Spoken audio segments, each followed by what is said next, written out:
L'invitation initiale semblait pourtant inoffensive. Brian convie ses amis pour un simple week-end dans sa demeure isolée.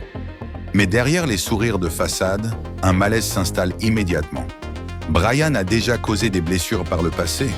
Pourtant, son charisme demeure intact, presque hypnotique, malgré un style vestimentaire en survêtement pour le moins déroutant.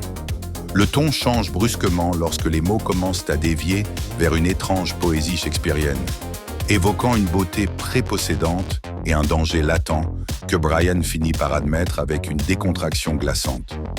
Le mystère s'épaissit autour de cet hôte qui semble désormais appartenir à un autre monde.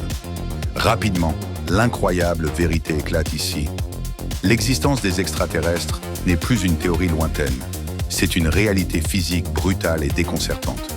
Le film nous entraîne dans une spirale où le désir fusionne avec l'horreur organique, transformant la découverte alien en une expérience sensorielle déroutante, que les témoins comparent avec un humour noir à une version vivante de fantasmes graphiques interdits.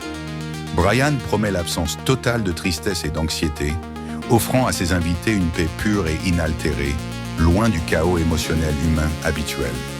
Mais cette quête de sérénité dissimule un piège symbiotique terrifiant. Les personnages réalisent trop tard qu'ils font désormais partie d'un engrenage bien plus vaste. Un monde symbiotique complet où Brian se positionne comme un sauveur dont les méthodes sont proprement atroces. Il prétend sauver la planète en éliminant les scories de l'humanité, tout en avouant froidement son désir viscéral de dévorer Craig. La tension entre les protagonistes atteint un point de rupture irréversible, alors que la jalousie, la trahison et l'instinct de survie deviennent les seuls moteurs restants dans ce huis clos étouffant. Entre les sentiments pour Joey et la terreur pure, le récit bascule définitivement dans le cauchemar absolu. On comprend alors que personne ne pourra repartir indemne de ce foyer de corruption biologique.